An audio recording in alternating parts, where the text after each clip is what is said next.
The Varna's massive warships slipped into Earth's orbit with practiced stealth. Their hulls, composed of dark matter alloys, absorbed scanning waves rather than reflecting them. Admiral Rock observed the blue-green planet below, his gray fingers tapping against the viewing pane. "Primitive," he murmured. "Just as our reports indicated." His second-in-command, Captain Toole, nodded in agreement. "The humans have barely explored their own system. Their technology is centuries behind ours." "Perfect," Rock said. "Begin the preparations. We need at least 3 billion to save our people." The Varna race was dying. Their homeworld Varnak suffered from severe radiation poisoning after their third sun had gone supernova. Their scientists had determined that only massive transfusions of compatible genetic material could save them from extinction. After scanning thousands of worlds, they'd found that humans possessed the closest genetic markers to their own. "Our salvation awaits below," Rock said. "Send the first wave." On Earth, General Mike Evans stared at the radar screen in disbelief. Objects had appeared from nowhere, descending through the atmosphere at impossible speeds. "We're tracking over 200 unidentified craft," said Lieutenant Anna Johnson. "They're dispersing across all major population centers." Evans grabbed the secure phone. "Mr. President, we have a situation." The first Varna harvesting ships touched down in New York, London, Beijing, Moscow, and 50 other major cities simultaneously. They emerged from their craft, tall gray-skinned beings with elongated limbs and oversized eyes, and immediately began their collection. Humans were lifted from the streets by gravitational beams, pulled screaming into the ship's holding chambers for processing. The Varna worked efficiently and motionlessly. This was survival, not conquest. Professor Tom Wilson was in his university lab when the attack began. Through his window, he watched in horror as people were swept up into the sky. Unlike most, Wilson didn't run. Instead, he turned to his computer and began analyzing the data streaming in from his atmospheric sensors. "Incredible," he whispered, noting the energy signatures. "They're bending space-time." In Washington, President Laura Garcia assembled her crisis team. Defense systems worldwide had proven useless against the invaders. Missiles disappeared before reaching their targets, as though swallowed by invisible bubbles. "They're harvesting people," the Secretary of Defense reported. "Early estimates suggest they've already taken over 1 million civilians." "For what purpose?" Garcia asked. Dr. James Reed, the nation's top xenobiologist, spoke up. "Based on their collection patterns and the scanning equipment they're using, I believe they're after our genetic material." "Then they picked the wrong species to harvest," Garcia said grimly. "General Evans, initiate Protocol Omega." Protocol Omega had been developed in secret after the Roswell incident in 1947. It wasn't a weapon in the traditional sense. It was a signal, designed to activate dormant technologies hidden throughout Earth by an ancient alien race that had once used the planet as an outpost. Wilson, working independently in his lab, had come to a similar conclusion about the invaders' vulnerability. He noticed that despite their advanced technology, the Varna ships emitted specific radiation patterns that suggested a weakness in their dimensional phasing. "They exist partially out of sync with our reality," he muttered to himself as he worked. "That's how they avoid our weapons." In his lab, Wilson rigged a simple device that might disrupt that phase shifting. Meanwhile, around the world, humanity began to fight back in unexpected ways. The Varna hadn't anticipated resistance. Their intelligence indicated humans were fractious, divided, and technologically inferior.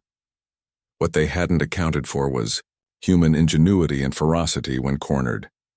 In Seoul, engineers repurposed microwave transmitters to interfere with Varna ship systems. In Rio, civilians lured the aliens into narrow favelas where their harvesting beams couldn't maneuver effectively. In Moscow, subway workers flooded tunnels, short-circuiting the aliens' gravity technology when they pursued humans underground. Admiral Rock received increasingly concerned reports from his collection teams. "The resistance is unexpected," he told the High Council via quantum link. "These humans are resourceful." "Increase the harvesting rate," came the reply. "We need only a few days to collect enough genetic material." But those few days were all humanity needed. President Garcia activated Protocol Omega. Across the planet, ancient devices buried beneath ice caps, ocean floors, and mountain ranges hummed to life.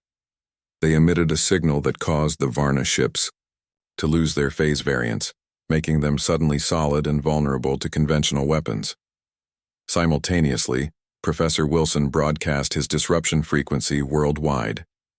Citizen scientists and ham radio operators amplified the signal, creating a planet-wide web that trapped the Varna in normal space-time. "What's happening?" Rock demanded as warning signals blared across his command ship. "Why are our systems failing?" "Captain," Tull stared in disbelief at the sensor readings. "The humans, they've synchronized a planetary defense grid we didn't detect. Our phase shields are collapsing." For the first time, Earth's military forces could strike effectively. Fighter jets, missile batteries, and even hastily armed civilian aircraft converged on the suddenly vulnerable Varna ships. The Varna had superior technology, but had never faced a species that adapted so quickly to overwhelming odds. They had no concept of the human capacity for improvisation under pressure. Within hours, the tide turned. Varna collection ships were falling from the sky worldwide. Those that tried to escape found their engines mysteriously disabled by Wilson's frequency disruptor. Admiral Rock made a desperate decision. "Prepare the main fleet for harvesting. We'll take what we need by force." But as the massive Varna motherships descended from orbit, they encountered a new phenomenon. The ancient defense system had fully activated, creating a planetary shield. Indri. Her command center, President Garcia, received a communication request from the alien leader himself. "You've defeated our collection teams," Rock said, his translated voice betraying no emotion. "Impressive, but you cannot withstand our full military might. Surrender your population for harvesting, or we will destroy your civilization." Garcia's response was calm, but resolute. "We understand you're facing extinction. We sympathize with your plight, but harvesting us against our will is not the answer." "We have no choice," Rock insisted. "There's always a choice," Garcia replied. "Our scientists have already analyzed your biology from your fallen soldiers. We believe we can help you develop a genetic therapy that doesn't require our destruction." Rock hesitated. The concept of cooperation, rather than conquest, was foreign to Varna thinking. "Why would you help us after we attacked you?" he asked. "Because that's what humans do," Garcia said. "We can be your salvation without requiring devastation. But if you continue this attack, you will learn just how devastating humanity can be when threatened." The Varna Council debated briefly. Their options were limited. Their species faced extinction, and the humans had proven far more formidable than expected. Admiral Rock made the unprecedented decision to accept human assistance rather than risk total defeat. The harvesting stopped. The war ended almost as quickly as it had begun. They had sought salvation through invasion, but instead found it through an alliance with the very species they had underestimated. The Varna learned that day what many would learn in years to come: humanity's greatest strength wasn't its weapons or technology, but its capacity for both devastating resistance and unexpected mercy.